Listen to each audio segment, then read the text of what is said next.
No matter how carefully you have planned for retirement, the largest financial threat is the cost of long-term care. But there's a planning tool available to protect you and your family before the final inning of life.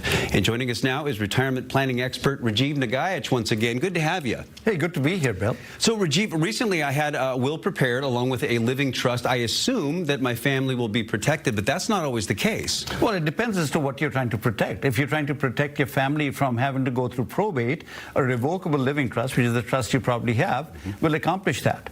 But if you're looking at the rest of your life and saying that if I go into long-term care and Medicare is not going to cover the long-term care expenses and there's a probability that I may end up losing a chunk of my estate, I don't want to have that happen. I want to be able to have Medicaid cover some of that cost.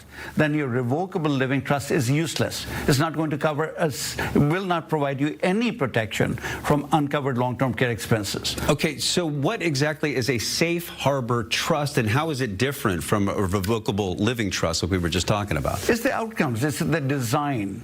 Right, so when you're looking at the average person, look, today in pop culture and from the legal community, you and I have been told that what we need to do is to make it easy for our children to inherit assets after we die. Right. We don't want them to go through probate. So it kind of makes all sorts of sense.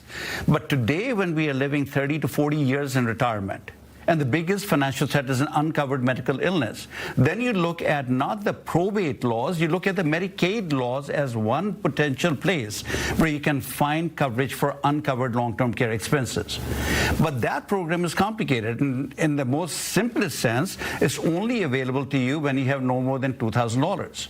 So when you look at the way that Medicaid rules are structured, you can add a level of protection in your trust, which makes it a safe harbor trust, meaning assets that are sitting in the trust are available to use when you're living, but not for Medicaid to say spend that down to $2,000. So as we mentioned, probate, people are usually trying to avoid that.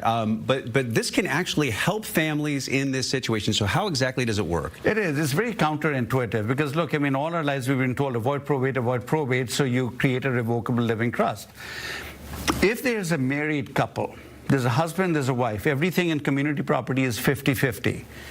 Medicaid says that if you want assets to be protected from Medicaid, then you can write up a will in which the husband says, when I die, I leave my share of this community estate to a safe harbor trust for my wife.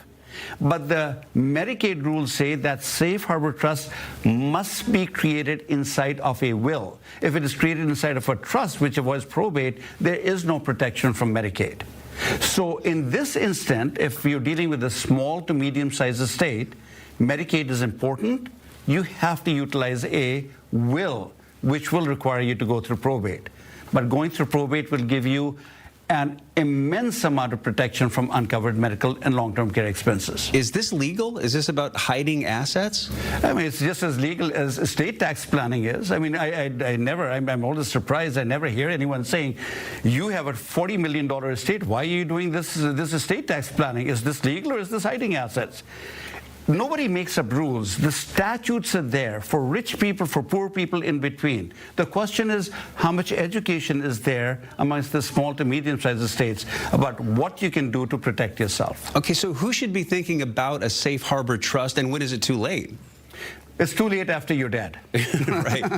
So you have to prepare these trusts before you pass away. But who should be preparing that?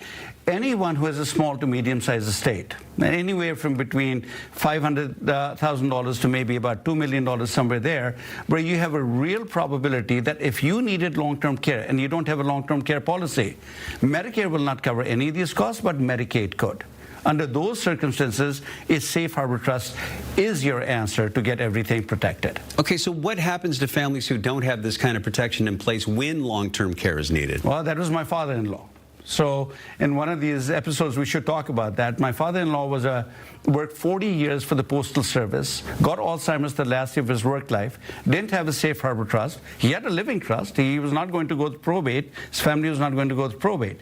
But once he went into the nursing home, over the next 5 or 6 years, all that money was spent paying for the nursing home care cost.